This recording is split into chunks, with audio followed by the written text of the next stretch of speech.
Good afternoon and welcome to Open Forum, Opening Doors to Public Health Performance Improvement, presented by the Iowa Public Health Association. My name is Janine Moody and I'm the IPHA Executive Director, and I'll serve as the moderator for today's session. This webinar is produced with grant support from the American Public Health Association through Cooperative Agreement number 5U38OT000131-03 funded by the CDC. Its contents are solely the responsibility of the presenters and do not necessarily represent the official views of the CDC or the Department of Health and Human Services. Due to the number of attendees on this webinar, all participant lines will be muted during the presentations.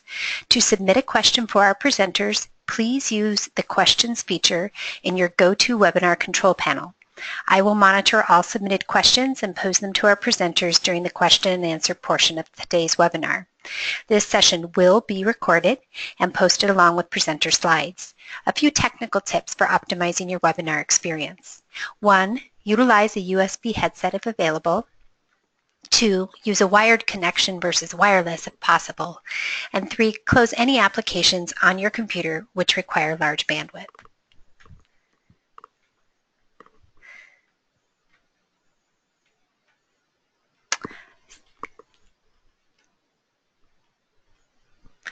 A bit of an overview about this grant. In September 2015, the American Public Health Association, with support from the Office of State, Tribal, and Local and Territorial Support within the Centers for Disease Control and Prevention, issued a request for proposals to support strategic partnerships that advance national public health accreditation readiness.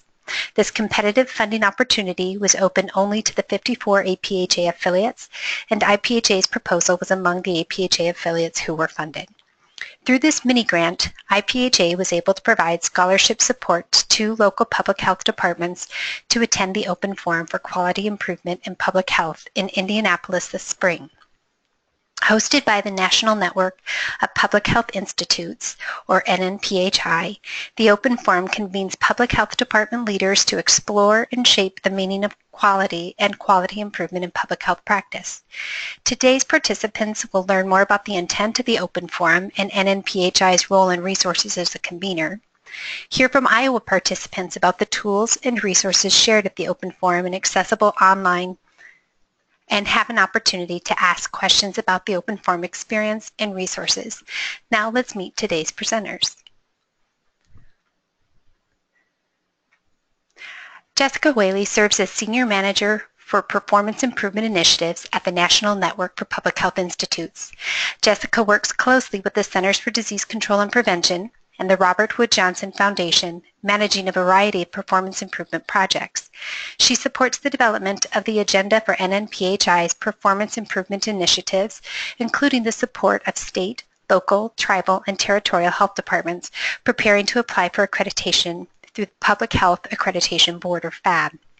In collaboration with convening team, she leads the design and implementation of 3 national meetings or trainings that reach up to 300 public health practitioners engaged in performance improvement and preparing for accreditation.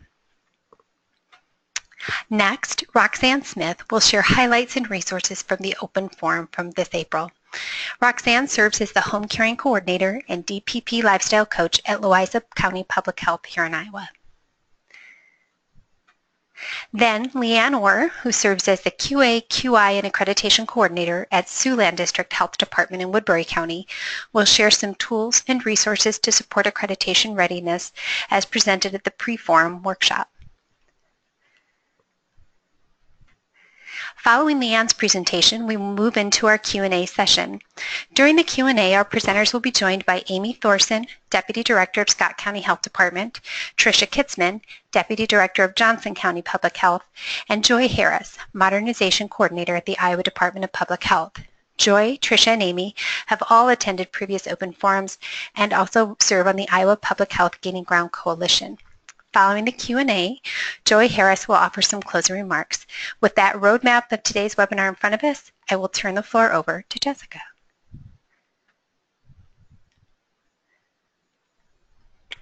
Hi, can you hear me? I can. Very good. Wonderful. So I'm going to make you the presenter, Jessica, if you can accept those controls.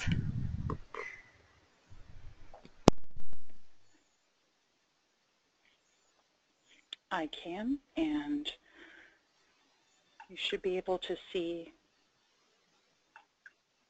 my presentation. Yes, we can. Wonderful. Well, thank you all very much for allowing me to come on and talk with you all. It was a pleasure getting to meet the Iowa group at this past open forum, and so getting to present now with them is wonderful as well. So again, my name is Jessica Whaley. I'm with NMPHI. I'm the Senior Manager for Performance Improvement Initiatives, and I had the distinct pleasure of getting to work with the Iowa Coalition Group as part of our Gaining Ground efforts. So I'm just going to give some quick overview of NMPHI for those of you who don't know us, and then kind of dive more deeper into what Open Forum is. So you should see a slide on your screen now. As it mentions, we are in 32 states, but we have initiatives going throughout almost all 50 states, including some of the work that I do with you all. And so really there's focus in trying to get reach around the entire U.S. along with tribal territories as well through our work with CDC Co-Ag, and I'll get into that in a moment. And so we currently do not have an Iowa Institute, but would be interested in furthering conversations there if anyone is interested. We have a network engagement group that's happy to chat with folks about that. So really I wanted to focus today on our performance improvement portfolio, which is where the open forum kind of lies. And we have really three main buckets of funding that we work with: the Robert Wood Johnson Foundation, our CDC Cooperative Agreement, which is with the Office of State, Local, Tribal, Territory Health Departments, and we do quite a bit of work with them as well, but we do have some funding through some other groups as well. So with our work with Robert Wood Johnson, Open Forum is a big chunk of that, and we'll get more into that in a moment. But we also had the Gaining Ground Initiative, which quite a few of you should be very familiar with. And it was a pleasure to get to work with you all there. And it is currently closing out right now. We're going through the final processes of closing down that project. We did also have the PHKICS advisory panel, so where RTI kind of hosted PHKICS, which is Public Health Quality Improvement Exchange, for those of you that may not be familiar with it. And NMPHI convened the advisory panel that helped kind of lead the direction from expert advisors, Grace Gorenflow being one of those, who was also a coach through Gaining Ground. We also had funding for Kaizens for local health departments, and we got to use some residual funds for our public health institutes as well, and really help people understand change management and how to use Kaizen methodology for quality improvement. And it is kind of a unique tool and resource to use, and so we were able to work with external consultants at Continual Impact, Pam and Chris, if any of you know them, and they were a pleasure to work with for that pieces. Under our CDC Co-Ag work, it's a large cooperative agreement of funding, and we have continual projects, and then we have new projects that may be entered throughout the year, and in a way it's kind of a rapid cycle evaluation, and they're able to respond to things actually changing in the environment, which is kind of refreshing because we don't really see that with most of the funding mechanisms most of us work with. So we do have opportunities there. One of the big pieces that we've been working on is the Public Health Performance Improvement Network, PHPIN, and that just formally launched in January, but we've been working on that for a while. Setting it up, getting feedback, stakeholder input and guidance, working with the performance improvement managers, the PIMs, that had been part of the National Public Health Improvement Initiative, NIFI, which you all were a part of. And so, working with them to help shape what that network may look like had, again, been really a great opportunity to hear from a lot of different sources on what their needs were. We also have the Public Health Improvement Training, FIT, which you may know is going on this week here in Baltimore, and I happen to be in our DC office and not our New Orleans office. So it's kind of nice not to have to travel for one of our convenings for a change.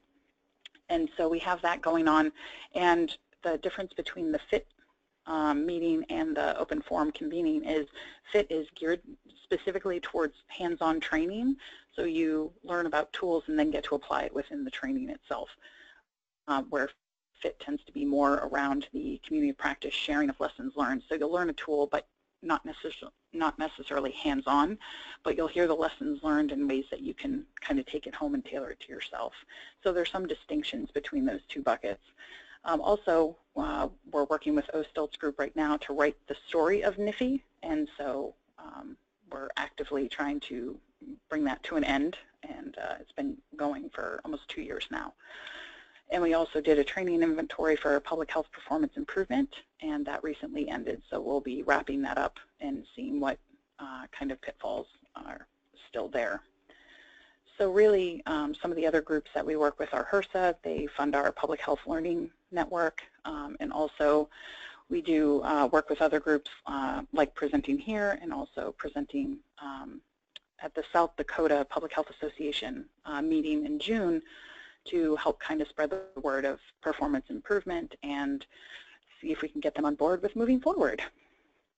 So really the highlight for today is the open forum and what that means kind of as a project, but also to the community at large. And so it is referred to as the Community of Practice for Public Health Improvement, and fondly refer to it as COFFEE.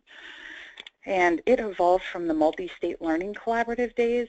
So it started off as a very small grantee meeting for them to get together and share ideas, and it kind of expanded as more people were touched by MLC and as it expanded into other states, and so that was kind of the foundation for QI, and it was really about peer sharing and people like being able to kind of commiserate and help refresh yourself and move forward when you may be the only champion in your place. So really, again, its content is very much stakeholder driven, and what that also means is, yes, we have some expert advisors and we have input from Robert Wood Johnson and some of our other national partners, but really the content, the topics, everything is from you all. And it tells us what your needs are so we can respond in kind. We like to focus more on practitioner efforts and showcase those, and less about having someone tell you what you should need to know at that point in time. So we try to do a nice mix between the two. And it does continue to evolve to meet needs, so we will be working in cross-sectoral pieces. We work in the bridging space. We're trying to expand there as well, because that's where a lot of work is moving towards with the kind of new climate and culture of health that Robert Wood Johnson is fostering.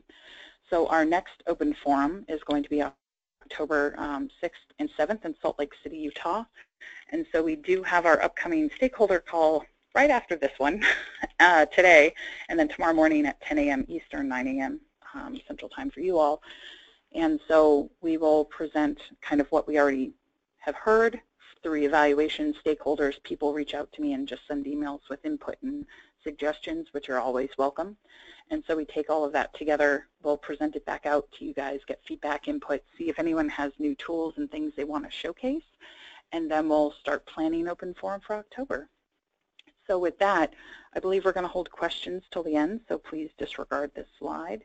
But with that, I will go ahead and hand it back over to Janine. Thank you, Jessica. I appreciate that. And now we will turn it over to Roxanne.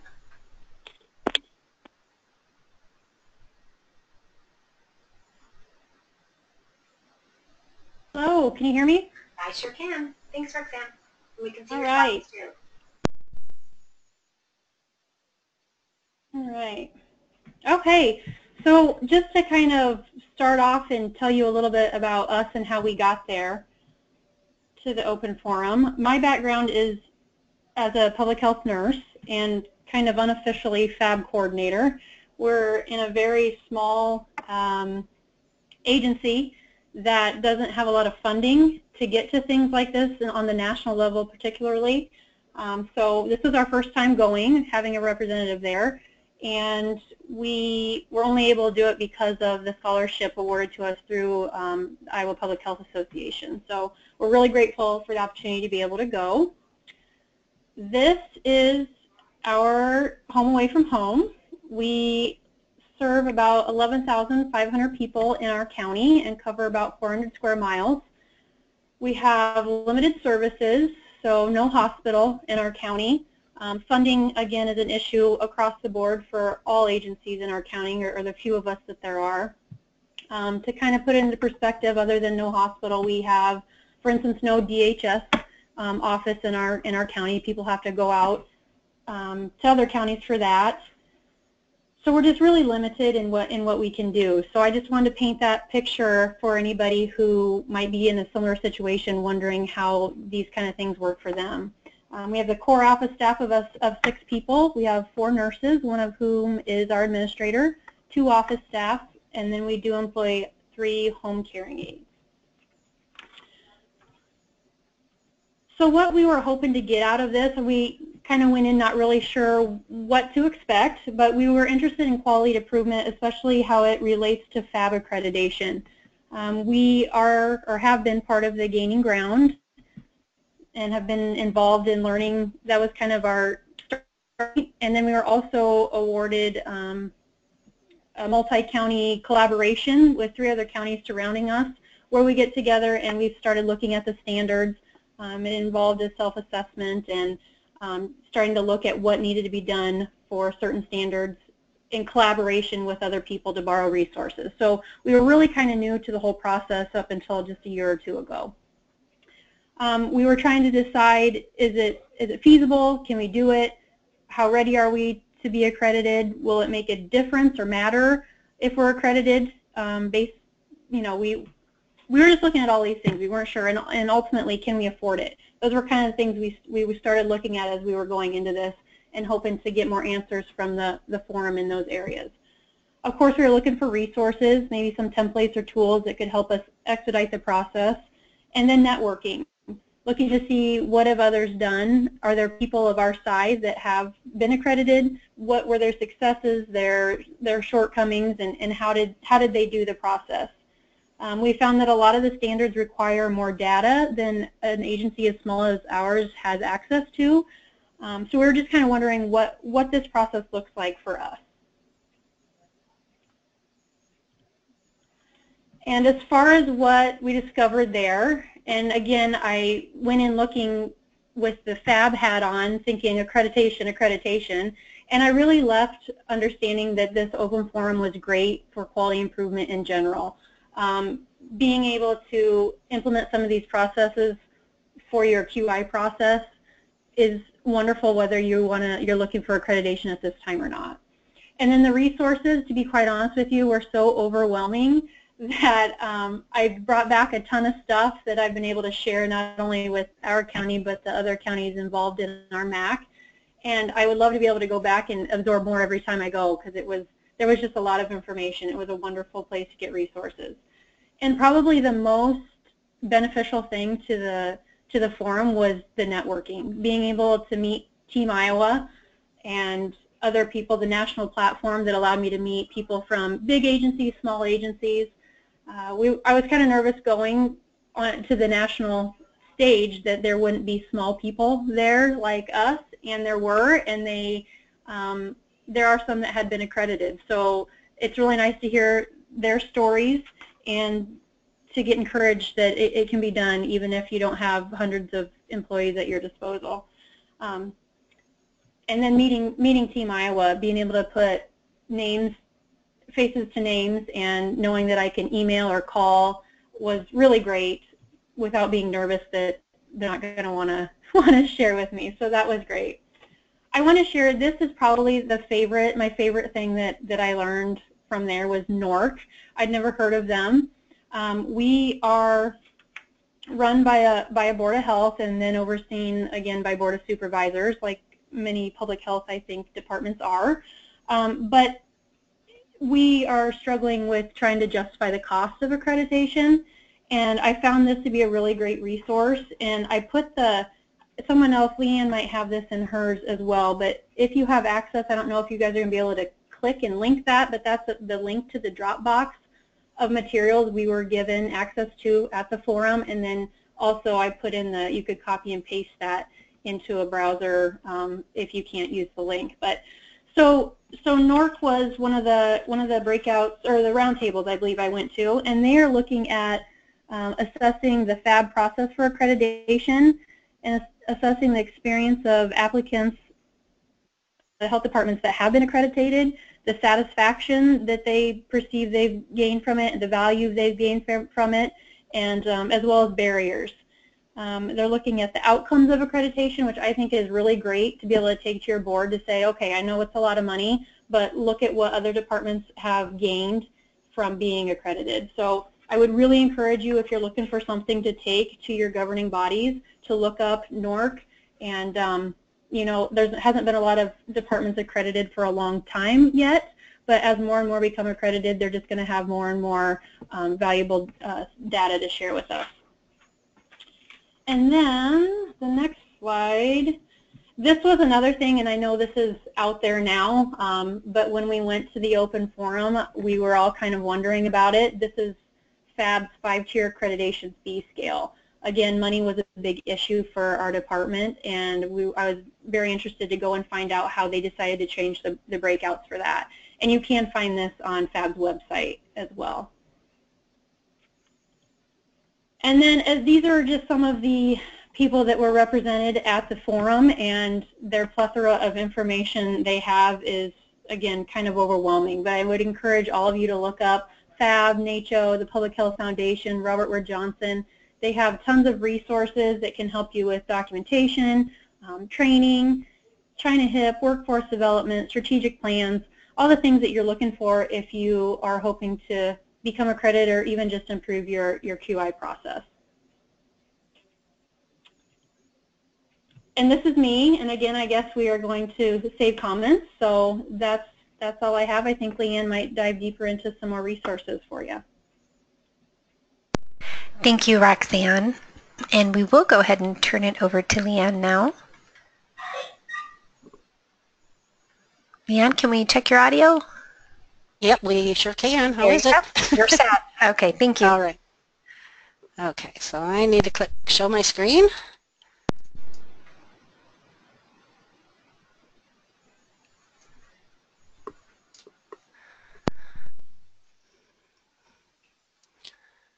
Okay, can everybody see my screen?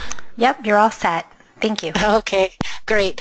My section of this webinar today is to talk about the open forum and the one-day pre-conference workshop that I went to, and the pre-conference workshop was titled Using Quality Improvement and Performance Management to Get Ready and Maintain Accreditation.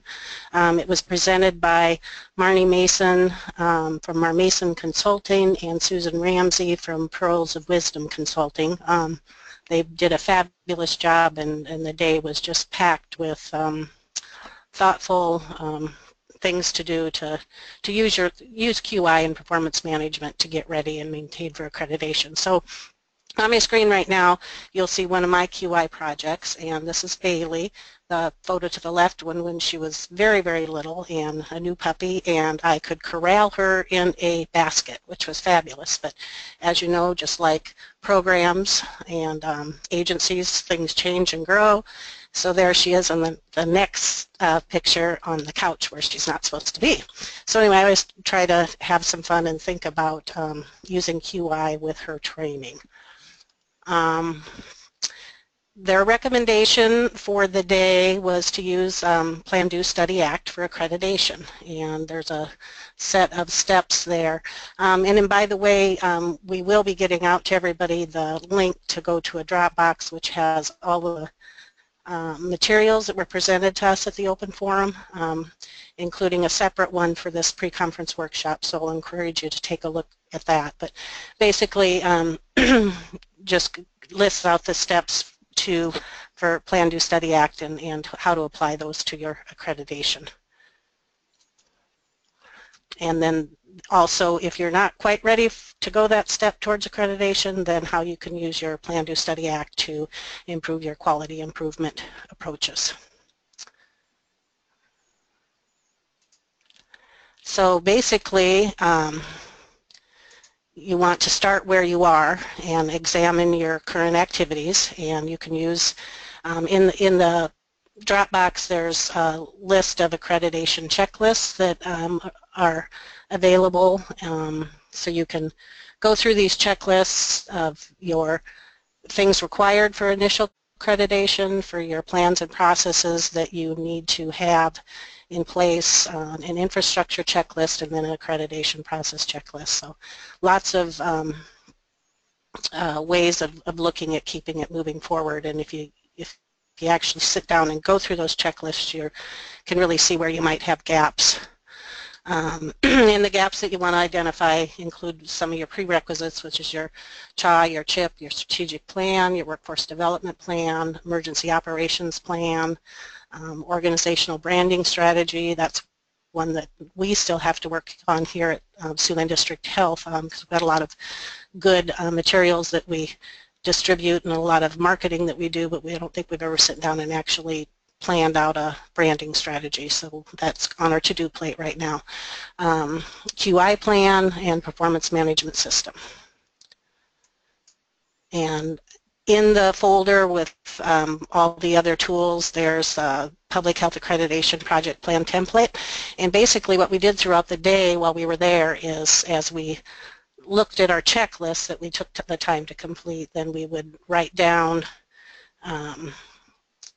milestones, things that we wanted to work on, assign it a due date, list out some tasks, could even assign it to another person. So anyway, it's sort of just a worksheet that can keep you on track or keep you moving forward. Here's an example of one from Florida that they actually, you know, it shows it filled in, I guess, but it's a great template to use. This is a list of some of the examples that are in that maintenance and Dropbox folder. Just a good variety. Encourage you to go out and look at it, and I know that you will find many of these tools very useful. I'll repeat what Roxanne said, in that the open forum was a tremendous opportunity for networking and resources and ideas. I know I was excited to be able to attend and was appreciative of the grant, because we're in the process of starting the accreditation process. We've actually applied, so it was a great time for me to kind of take a break but look across the nation at what's happening and some of the best practices and things that people are doing, and agree with Roxanne in that there's no one way to get it done. You just sort of have to start and dig in, and you come back from the open forum feeling pretty confident that you can get things moving in the right direction, and that there's a lot of resources and help out there to keep things going. This is another example of one of the tools that were shared, and this is a document reviewer checklist, so that as you're gathering documents to submit to FAB, it's a final checklist that you can go through and physically look at the document and say, does it have this? Yes. Does it have that? No. Is it in PDF format? So again, great templates to put into practice. And then finally, just like the Plan, Do, Study Act, you test and you trial, you ask questions from friends and experts. So here we're trialing the crate treatment. We have friends, the cat's yelling at her, and then of course vets. So anyway, just encourage you to keep on with trying out different QI processes and exploring help out there, and Open Forum is an excellent venue to do that. And that's all I have. Excellent. Okay, thanks so much, Leanne. So now is the point in time during which we will go to QA. So I'm going to go ahead and unmute all of our presenters here. So let's just quickly check. Amy, can we hear you? This is Amy. Great. And Jessica, are you back with us? Jessica, let's just... I'm here. Okay, there you are. Great. And Joy? I'm here. Super. Roxanne? I'm here. And Tricia? I'm here. Okay, super. Okay, well, let's go ahead and just before, reminder to everybody, if you have questions, now is the time to use that Q&A feature on the GoToWebinar control panel. So if you click on questions, you can type in your question there, and then I'll receive it and be able to read that off to our presenters. In the meantime, do any of our presenters want to comment or reflect on what's already been shared by Jessica, Roxanne, or Leanne?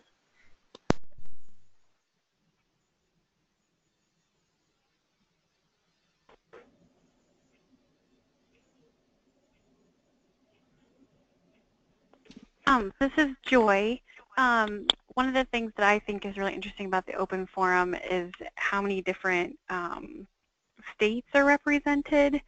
I think that someone from every state has been to an open forum now, but one of the things that I like most about it is that you realize that even when you think things are rough here, they might be rougher somewhere else. And that people are really good about sharing what went well, and also what didn't go so well, so that you can not make some of those same mistakes twice. So those are part of my favorite things about going to the open forum. This is Leanne, and I just realized one of my favorite things about the open forum that I didn't mention, and I meant to, was the poster presentations.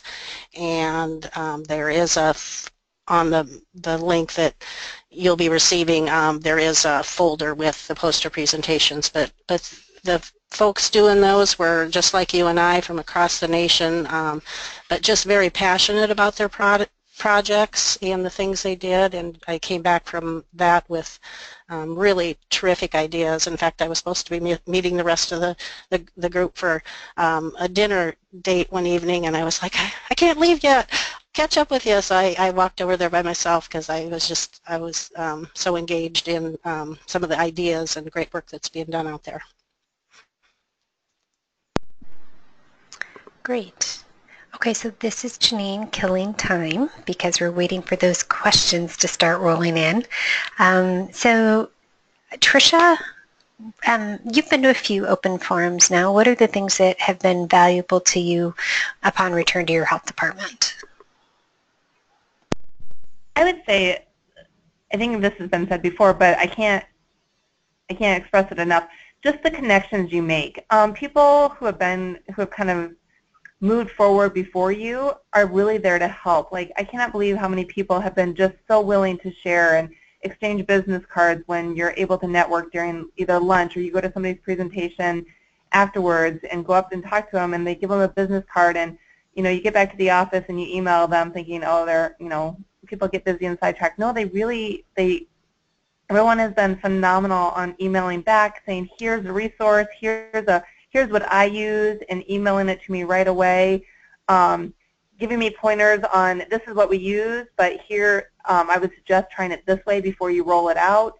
So the resources, the people you meet, the networking, that's probably one of the biggest things that have been beneficial. And I think since I've gone to the open forum several times now, the first one I went to, I was probably like Roxanne and Leanne, a little overwhelmed. There's so much information there and so many great things.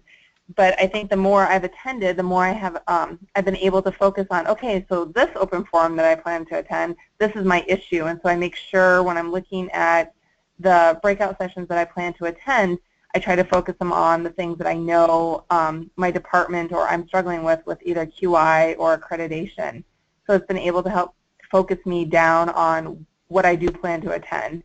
Or when, like this last time where there was a larger group of us going together from Iowa, kind of breaking up and each of us being able to go and get some information and then sharing it together in the evenings during dinner, what they learned, that sort of thing. So the networking opportunity is amazing, and I loved that it's not just large health departments. The health departments that have 200 plus people working for them, I don't even think we have any of those size health departments in Iowa, but knowing that there are other health departments equivalent to a lot of our health departments here in Iowa that are doing some great things and are willing to share, so we're not recreating the wheel.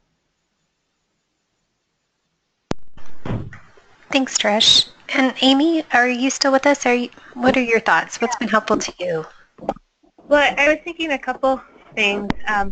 One is the ability to share not only the details, because when you go to some of the breakout sessions, people are really talking about the nitty-gritty of what they did in their quality improvement project, or how they established a workforce development plan, or the pros and cons of what they did, and what worked and what didn't, but also the ability to see the big picture and what's coming in the future. What are others looking at? At the past open forum in Indianapolis just in April, we were able to hear about FAB's new center, the Public Health National Center for Innovations, and what they're looking at. We learned more about the way Robert Wood Johnson and their foundation is changing the look and feel of what they're funding, and focusing on building a culture of health. We had Kay Bender there talking about and getting feedback from participants about, what do you think about reaccreditation? What do you think about small health departments, and how we should develop perhaps a product that's somewhere between doing nothing and going full out. And so it's a learning collaborative, that you're getting that detail of what's going on right now, but you're also a part of seeing what the future of public health looks like.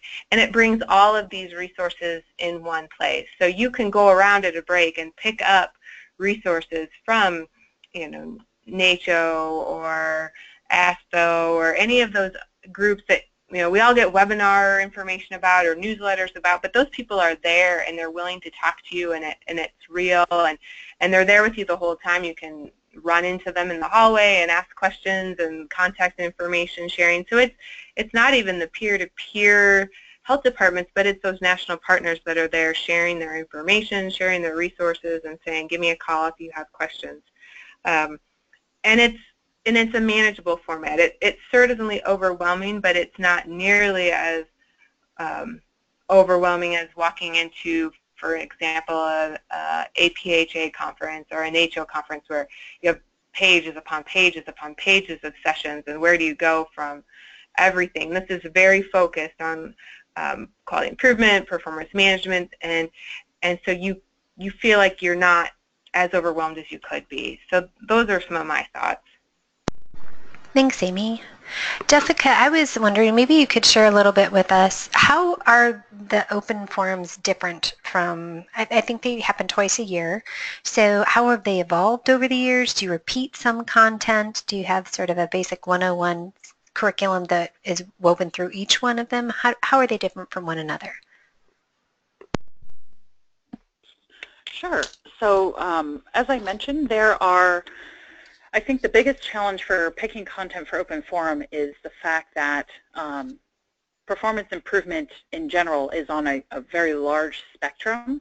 You have people who haven't even heard about performance improvement, so they don't know about, particularly don't know about accreditation, but aren't aware so much of even your basic things like your CHAWS chips, your strategic plans.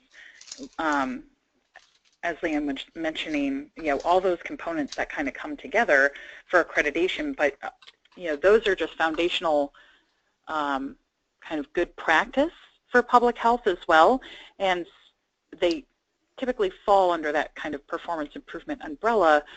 And just having, starting wherever you can, wherever your employees are at, where their strengths are, like the debate between performance management versus QI. Some groups are more analytically evaluator-based, and so starting with performance management makes more sense. Some people are more around problem solving, which is where QI may come in easier for them, and then they move into performance management to help later inform QI. So we really try to plan the content around that spectrum of what people may be looking for. The majority of our audience is about 60% local health departments. Then we have about 20% of state health. Then we have about 10 of territory and tribe, and then the rest are national partners, federal agencies, and a sundry other funders who come and participate and share, and also listen, because listening to you all helps inform everything else. So really that voice is, and giving voice to that is very vital to make sure that what's coming out meets needs. Like they mentioned, the town hall with Kate Bender this last time at FAB, you know, trying to lighten it up by having the theme be Star Wars and the Force Awakens, meaning, you know, the Fab forces are awakening, and, you know, trying to kind of lighten the mood, but really give way to having people be able to hear what's coming, but also respond to it. And the small and rural think tank, we're going to be trying to focus on that moving forward and having a spot. We typically have core items that we're looking for. Like I mentioned, the QI piece is kind of in our name, so that's always something we'll focus on in various capacities. But performance management systems, you know, strategic planning, workforce development planning, but we listen to people to see where they're at and then try to plan the content around those pieces. Because if we have more beginners, then we're going to have a more beginner level focus, opposed to more experts like we've been trying to do this for years and we just can't quite get it right. So that's more of a tweak, you know, and help with kind of overall direction. So we try to really take that stakeholder input. And like I mentioned, I have people shoot me off an email and just say, hey, I have a great idea. People at the last open forum, I have notes from Alabama, Illinois, Utah, and a few other states, you know, representatives who just came up and said, hey, we have a great idea. So I will follow up with them as we're planning the next content to see what may shake out based on the needs we're hearing from these planning calls. Does that seem to make sense? Yeah, I think so. I was thinking that must be quite a challenge, as you have, you know, Joy and Amy and Tricia coming back time and time again, and just that you've got people kind of all over the place. How do you stay up with it? Right, yeah. Right. This is last call for questions. I can't believe we don't have any questions out there, so I'm starting to be concerned about the technology. So we just have a couple more minutes for questions. Again, if you don't want to use the question feature, you can just click the little icon next to your attendee name that is the raise hand, and then if you want to do that, I will then unmute you and you can just ask your question. In the meantime, do any of our other presenters have anything they want to share or ask of one another? This is Leanne again. I'll share one other. When it was a smaller health department that did a poster session at the last open forum, and they actually had checked with their hospital who offered, they had somebody at the hospital that offered Sigma 6 training. So about 4 of them from their health department went to the hospital, met with that trainer once, I want to say it was like once a month for about 6 months, and boy did they knock out some good work and receive training as well. So that's an idea. I'll reach out to a hospital partner to see if they might have some of that training available for you. That's an excellent point, Leanne. And, I mean, if we think about Iowa, a number of our health departments are located within or affiliated with a hospital, so that might be an asset to tap into. Anything else from any of our other presenters before we turn it over to Joy?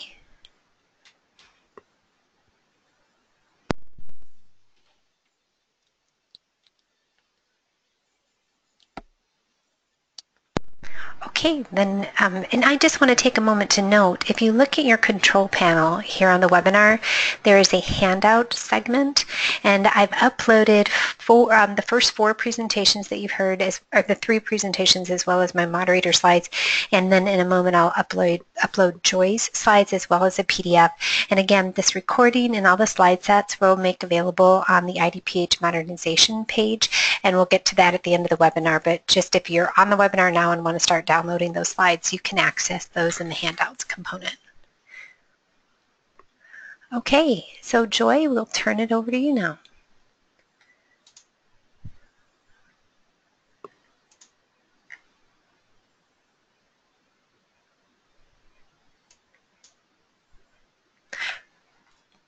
Joy, can you check in there with your audio? I'm here. There you are. Okay, thanks. Okay. So one of the things that we have also really experienced at the open forum is that it allows us to bring back some kind of the big picture thinking around the future of public health as well.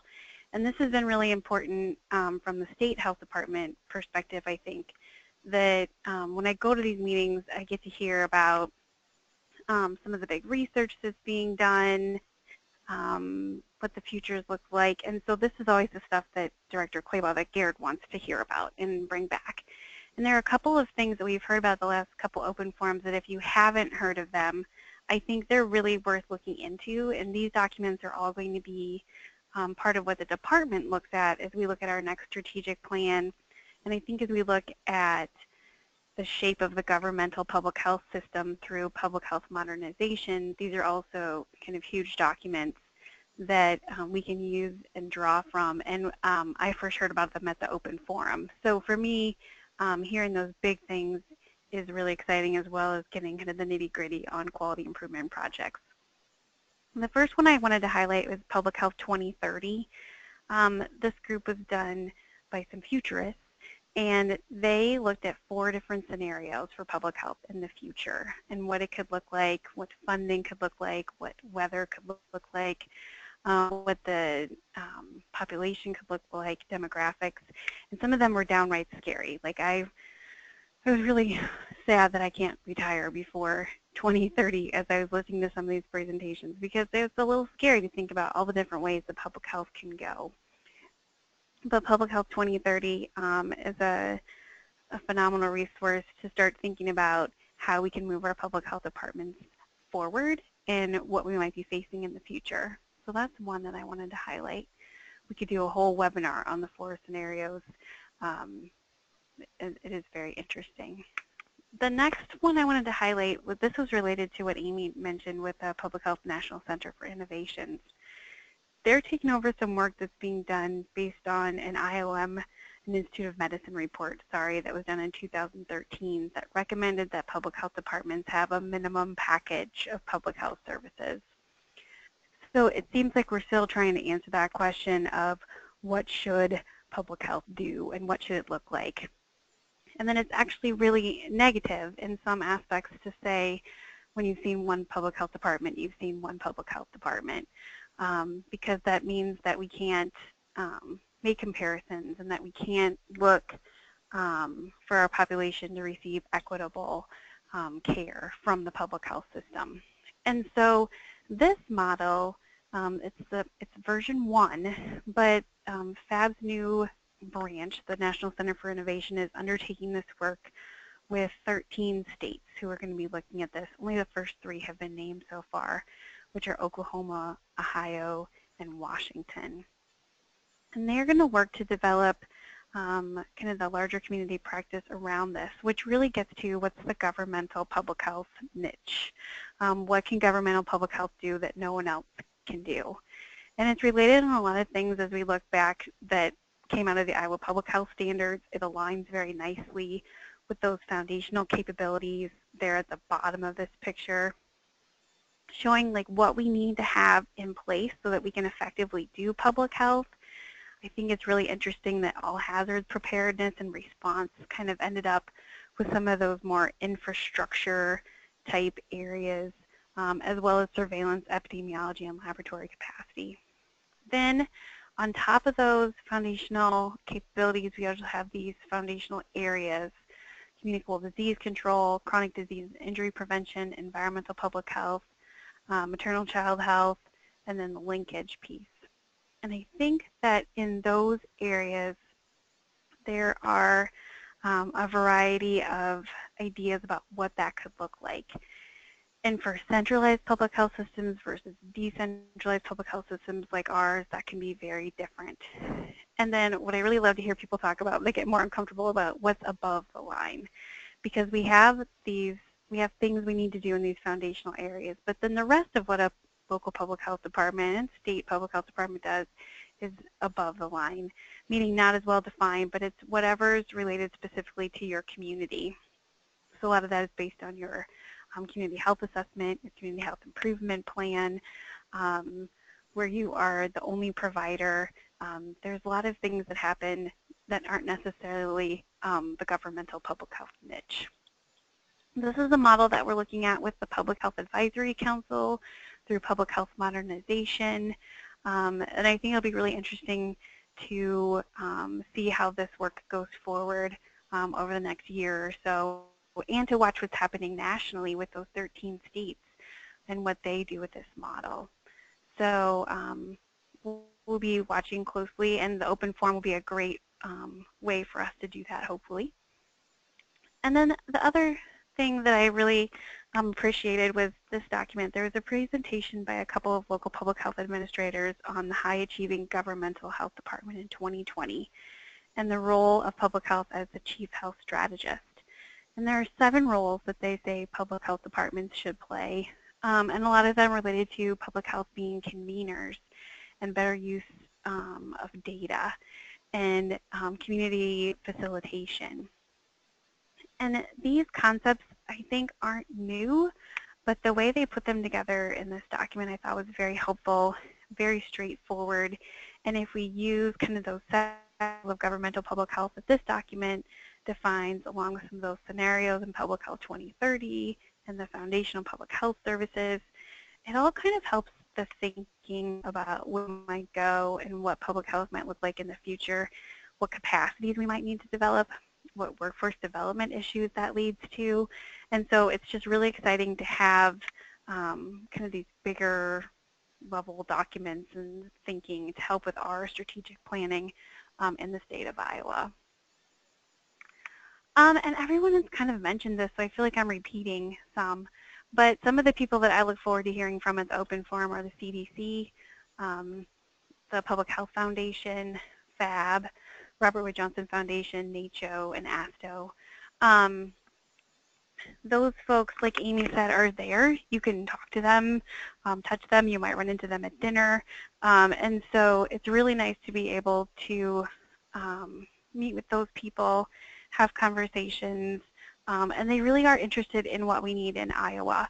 And we've been able to influence things that they are developing through some of those conversations to make sure that we have good outcomes. And then all my people there in the corner, I really think the power of open forum is the people, the combined people from these organizations, the local health departments, and then PHI puts a lot of time and effort into making sure that there are opportunities for you to meet people, and you just have to take advantage of those. And the people are very willing to help. I feel like people are very authentic and willing to share what's going on with them. So if you're going to an open forum, you can't really be shy. Your best bang for your buck is to meet with those people and find out what they're thinking about and what they're doing, and then use those lessons for yourself. So thank you, Janine. That's what I had. Great. Thanks, Joy. So I will, no other questions have come in. So I'm thinking that either means that there's just a lot of information to absorb here, and that could be, or maybe people just aren't feeling comfortable putting their questions out there right now, but you have contact information for all of our presenters. And as I said, the slides are posted there as PDFs in the handout section. So just one moment. I just want to pull up, there have been a few references to the Dropbox tools, and so I wanted to be sure that you can all see those. So right here in the PDF that you'll see there, I think Leanne and Roxanne have both had links, but also one of the PDFs is titled Moderator Slides, and this slide is near the end of that deck, and there's a hyperlink both to the workshop resources and other broader materials. And there's a Dropbox for every open forum that I've known about since we've been doing the Gaining Ground grant. And so Jessica, can I just verify with you, people would have access to those previous open forum Dropboxes as well if they requested it, right? Yes, they should be able to. If they aren't, just please email me, and I will help get you that access. Great. Okay, thanks so much. Okay, so we are coming to the end of our presentation here. And I just want to, again, on behalf of the Iowa Public Health Association, thank the American Public Health Association and the Centers for Disease Control and Prevention for making this grant investment to advance public health accreditation readiness in Iowa. And our thanks to each of our presenters for sharing experiences and resources, and to you, our participants, for your interest in this work. It takes a village, obviously, as you've heard several times today, and that's what we're good at here in Iowa, sharing resources and being a resource to one another. And again, to remind you that an audio recording and presenter slides will be made available on the IDPH Public Health Modernization website. If you're not familiar with it, I've put a screenshot up here, but you can find it very easily by just Googling Iowa Gaining Ground, and you'll come right to that. So again, thank you to all of our presenters and to everyone who's attended, and have a good afternoon.